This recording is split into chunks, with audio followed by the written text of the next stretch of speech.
Today we look into the 2030 Downtown Columbus Development Plan and its possible effect on businesses. Yeah, I think I'm excited that there seems to be a bit more initiative in community collaboration.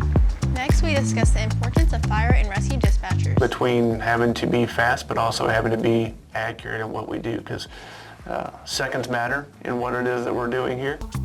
COVID-19's everlasting impact on education on current high school students. Kids were left home by themselves, and teachers weren't used to technology being used that way. All that and more on Torch TV.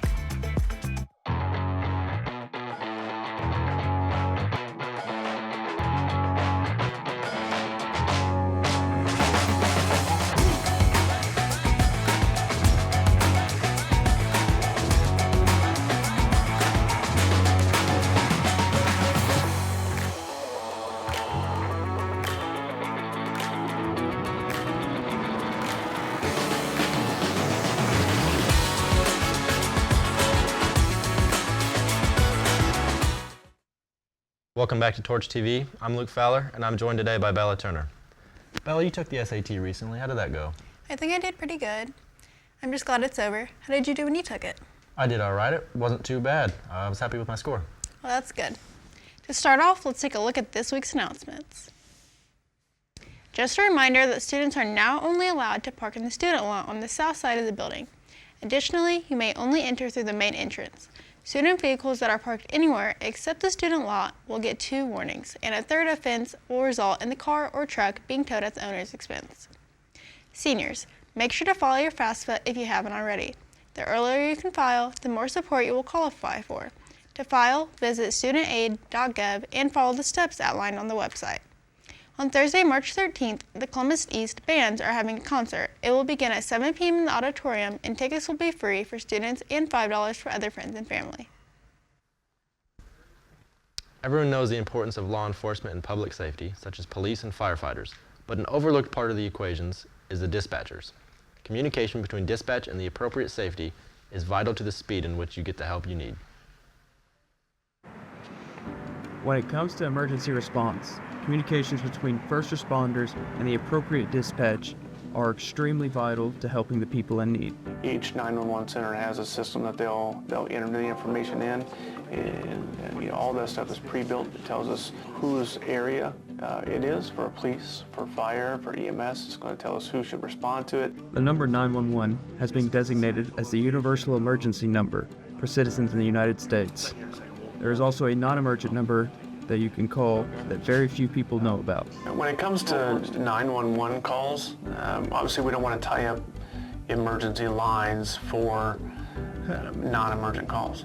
If you ask any emergency respondent, they will tell you a lot about the highs, but they will also tell you about really low lows.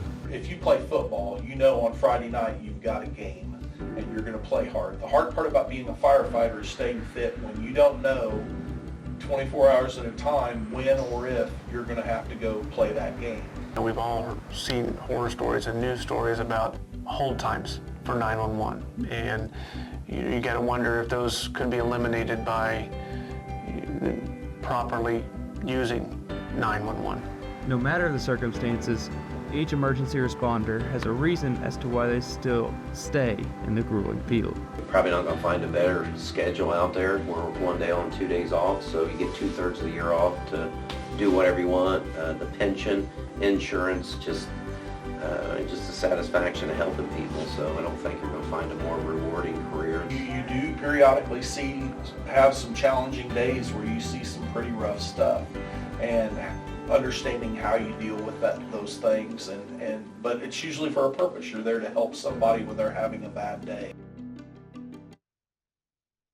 Being a part of any law enforcement can be very scary at times, especially when the 911 lines are held up with non-emergent calls.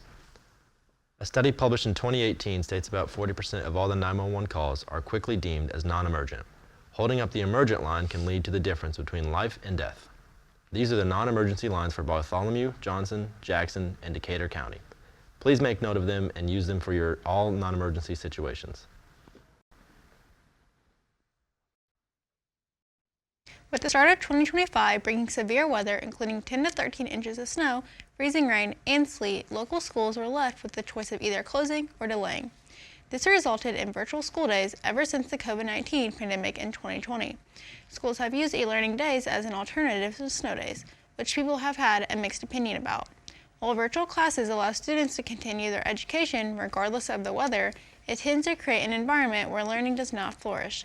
Teachers tend to assign minimal work as they believe true learning cannot take place over a screen. But by utilizing technology to host e-learning days, school districts are able to allow students to have a longer summer break and keep a consistent schedule. I really like the idea of keeping the school calendar consistent because it pushes school back and everybody kind of gets to this phase where they've been ready for it to be over for a while. The downside is, I do believe that in-person learning is usually more beneficial because everybody's more on the same page. And when we have the e-learning days, I'm not confident that everybody's always on the same page. Rather make them up in person because it's just way easier to get instructions and to understand the assignment. Because if you have a question and it's after 3 o'clock, you're pretty much out of luck because your teacher's not going to see that and they're not going to respond to it probably. And it's oh no, this stinks. I don't know what I am doing. E-learning days do not replace in-school days, but I think that it's a necessary evil. Students are going to have online learning in college, and it's best that they practice those online learning skills now on a e-learning snow day rather than face it the first day of college. How she feels about sitting in a room staring at a wall. Now we head over to East Media's Mason Bean with the weather. Thanks, Belle. Today's weather forecast is mostly cloudy with a high of 40 and a low of 30 with an 80% chance of rain. Tomorrow, it'll be mostly cloudy with a high of 44 and a low of 32. Finally, on Friday, it'll be mostly cloudy with a high of 50 and a low of 31 with a 40% chance of rain. That's all we have for weather. Back to you at the desk. Thanks, Mason. The Mayor of Columbus has recently announced an upcoming downtown development plan for Columbus. They plan to include more available buildings and spaces to use. The mayor is hoping that the plan will explore the opportunities that have surfaced from a post-pandemic landscape. Business owners in downtown Columbus are well aware of the upcoming changes and have their own thoughts and feelings about the 2030 downtown development plan. Yeah, I think I'm excited that there seems to be a bit more initiative in community collaboration around this endeavor than what I've seen in the past. Columbus has had lots of studies, lots of initiatives, plans, and those kind of things that have helped us incrementally advance ideas and passions and interests of the community. Anytime there's an increase in desire to help the downtown out is really what we're looking for. It drives people downtown in the evenings and at all times of the day. The downtown development plan is very needed.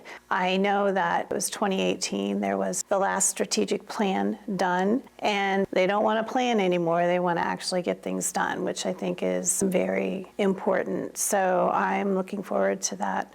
Once the plan is all set on local business owners, hope to see a lot of positive things happen around the downtown area, no matter what that may be.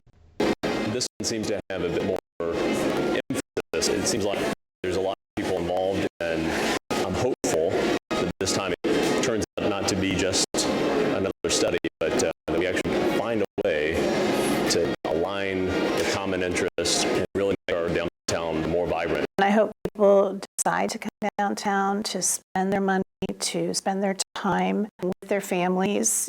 We have lots of parks, we have lots of places for kids to be. I think there's some new businesses that will be coming soon, and that will bring people downtown as well, but I think it's going to be a great asset to downtown. With all the changes coming, local business owners have all sorts of expectations and hopes for the futures of their businesses. To my business in particular, I would say more foot traffic, more parking. Parking is an issue downtown. It always has been. So I'm hoping that they will take the parking into consideration. Well, anytime you're making changes, you hope that it doesn't disrupt the flow of the business and that we continue to have the amount of traffic that we have in the area, people walking around, visitors from out of town, checking out downtown. Those are the things that we really hope that everything continues as it has been. The last time Columbus planned any kind of redevelopment was 2018, and it turned out to be just a study rather than a formal development plan. As 2030 comes closer, the mayor hopes to have new ideas and to set the plan into motion for the community. Up next, we take a look at Columbus Day swim team and their unprecedented success. We also look at the impact of the COVID pandemic on education. All that and more coming up on Torch TV.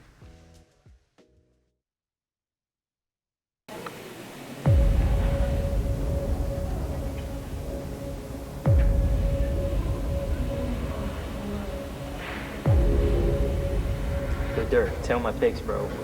This is about to hit. This is really about to hit. I promise, this one's gonna hit this time. No, you've said that 20 times. This is gonna hit, bro. No. Oh my God, bro. Jace, your gambling problem has gotten out of control. You can't keep doing this stuff.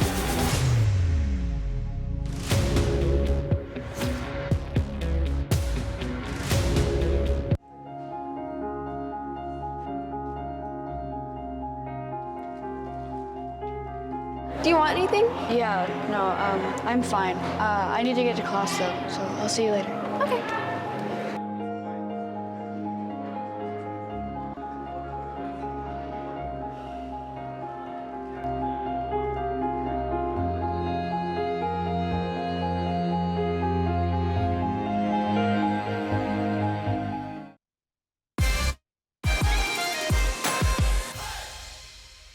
In 2020, the world was hit with the devastating pandemic, forcing students to do their schooling at home. Paul Shetmer is here to expand on its effects. Thanks, Bella. The students who went through COVID were impacted in ways that were not immediately apparent.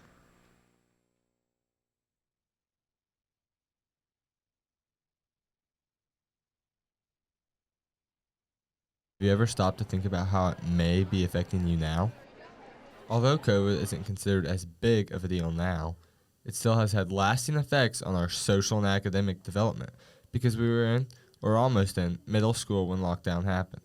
A lot of students' social anxiety is through the roof, and standardized testing scores have been shown to go down as well. Academically, those that had like your traditional middle school, elementary school, they did really well with reading, but since COVID, when they didn't have reading in class as much, or they didn't have, the normal writing, that type of thing, I've noticed that as freshmen, their scores and their writing abilities and reading abilities are lower. Even programs that were made to help enhance students' education faced a lot of struggles, such as the Academic Challenge Program, commonly referred to as AC. The AC teacher, who was awesome, but she worked from home, and they just set up online Zoom class the entire time.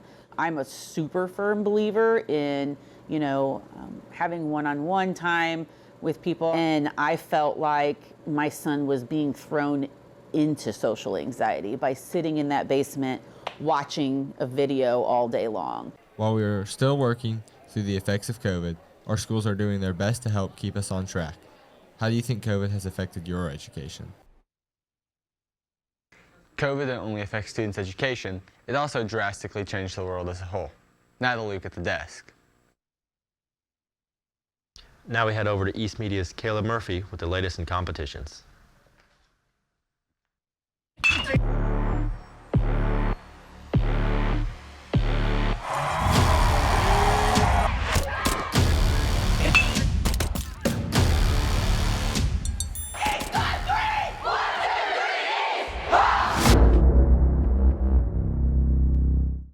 Thanks, Luke. Boys sectional basketball is underway as our Olympians have returned the favor against the crosstown rival Bulldogs last night, winning 64-41.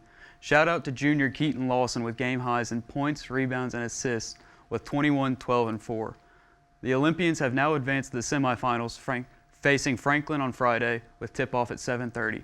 The sectional championship is set to tip off at 7:30 on Saturday. Going from the hardwood to the swimming pool, in the last few years, the H2O Olympians have broken and reset 12 of 13 records multiple times, and they won conference for the first time in 42 years last season. In the last 5 years, the H2O Olympians have been top 2 at conference, and it all starts with the team culture and coaching from head coach Doug Trueblood. I think the culture has been really good over the last 4 years, 5 years. We've also had some really good kids. right? So my first year, we ended up having a handful of freshmen that had never swam before, but really bought in and enjoyed it, just kind of fell in love with the sport. And I think some of that is maybe on accident from the coaching staff, myself and the staff, as far as making it fun. It's a lot of work. So it's different fun. Sometimes the definition of fun is different for different people, right? I think we have definitely the best coaching in the conference by far with our staff, and they care so much about the team and what we're trying to accomplish, and they put so much time into it, and that really reflects and helps the team get better. I swam here at East, and that's what brought me back here. When I talked to the AD about a possible coaching, needing a coach and needing some help, and I wanted to try to give back to East. Last year, the H2O Olympians won conference for the first time in 42 years. They've also managed to shatter 13 out of 14 school records in the last 5 years. It is rewarding to go through the grind and then see the drops in time and see the improvement. And I think especially on the boys' side, because I started off with the boys for the first couple of years and then took over the girls. But those boys started with me, and that's kind of where the records and the drops started happening. It felt awesome, to be honest. Partly because people expected it of me, and I knew what I had to do, and I got it done. So it was a big burden off my shoulders. I was glad I was able to get the record. It was something, I was definitely happier about getting the record. So that was the personal accomplishment I was really glad with. Not only has Coach Trueblood changed the relationship between swimmers, he's also transformed the mindset of the team as a whole. Don't come in and tell me you can't without trying, because that's a defeatist attitude and it's not going to get you anywhere in life. And you can decide whether you're packing it in and going to cruise the rest of the way because you're tired. And there's no doubt you are tired. But do you have that dog in you, right, that can push through? And everybody has it. If you come in and you defeat yourself before you even try, how are you going to be successful in something that you do with a job or something like that? I mean, you got to have faith in yourself and understand that you can do more than what you maybe think you can. Just because you've never done it doesn't mean you can't.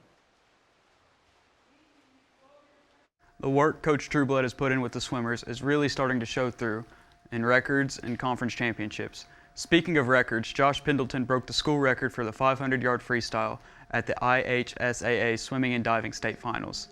That's all for sports. Make sure to keep up with all Olympian athletics at ceolympians.com.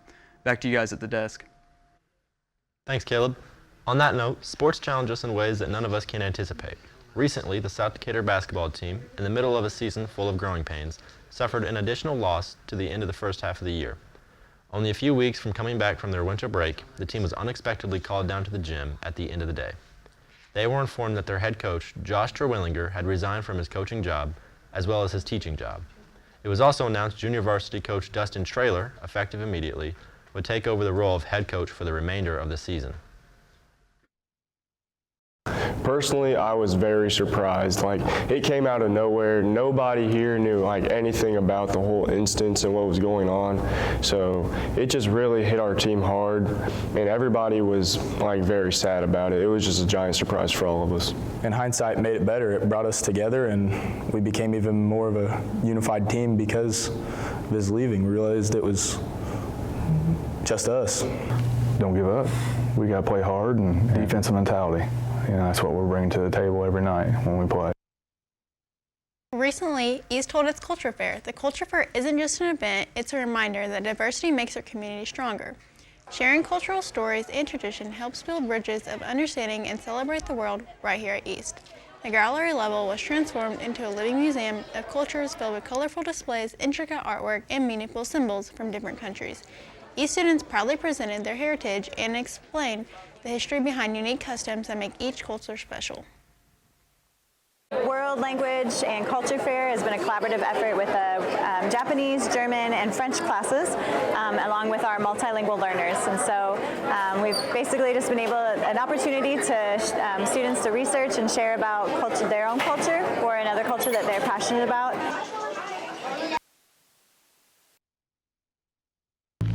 Up next, we take a look at the rise of homelessness in Columbus and how the shelter is attempting to help. We also take a look at how Crothersville is adopting a 4-day school schedule. All that and more coming up on Torch TV. Yeah, that Luka trade that happened. Heck yeah, Lakers all the way, dude. Hey, Brady, we throw that bottle away for you? I got it. Kobe. You need to go pick that up. Like, littering is not cool. It's fine. It's not gonna hurt the earth too bad. You need to pick that up. It's a serious thing.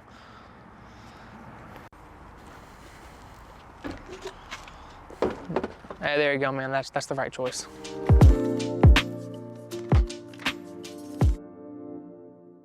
Hey, what's up, Mason? Hey, what's up, Cam? What is that on your neck?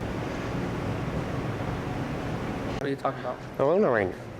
I left my lanyard at home. Dude, what kind of loser wears a loner lanyard, bro? What are you doing? Dude? You gotta bring your lanyard to school, man.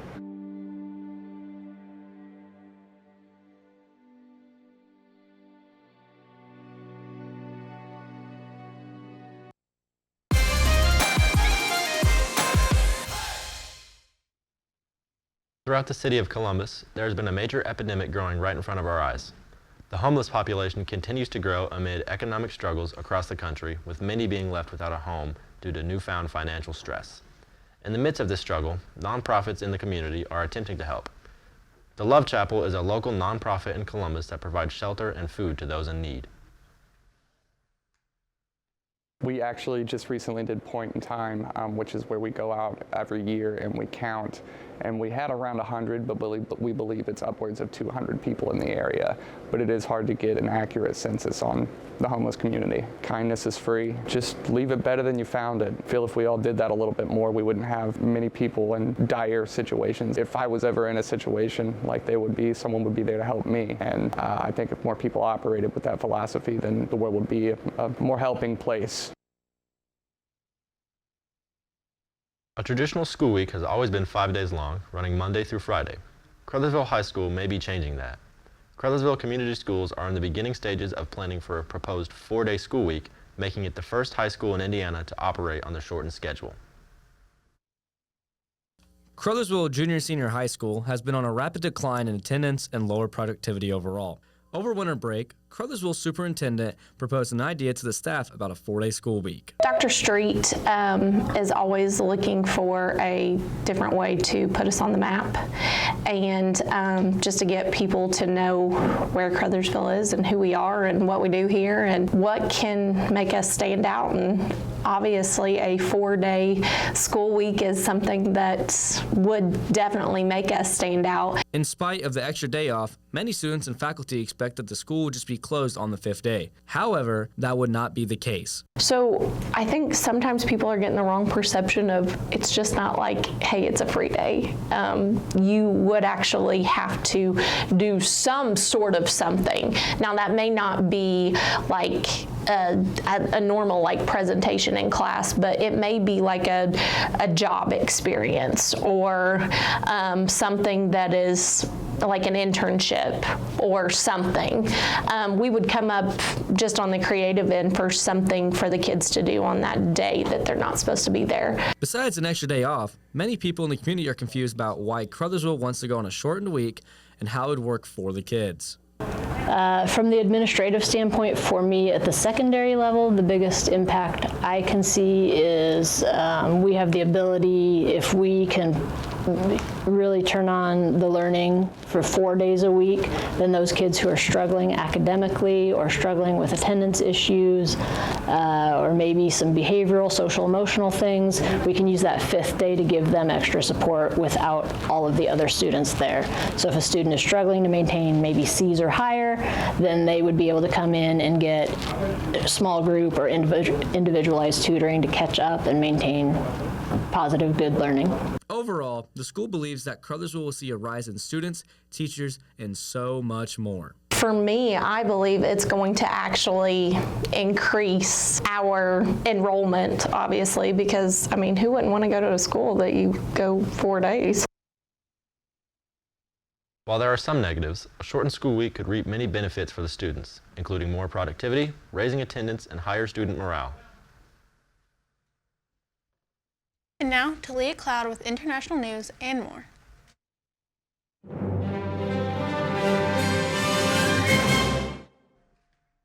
Thanks, Bella.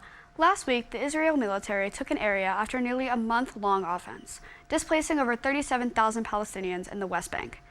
Israeli troops destroyed the land, cutting water and electricity lines, tearing up roads, and leveling buildings. The troops will remain there to prevent any Palestinians from moving back into that area. One quote says, "I was born and raised in the camp, and now I have grown up and still live in the camp. There's no place like that. There's no place that can replace that camp." The Trump administration has fired over 1,000 newly hired national park employees. Those employees, including the caretakers of the land, tour guides, and more. The move was made to assist in downsizing the government. However, this change just a few months before the summer season, the busiest time of the year for national parks, is a big hit for the staff. Senior Vice President of Government Affairs at National Parks Conservation Association is quoted as saying, "There was no fat to trim.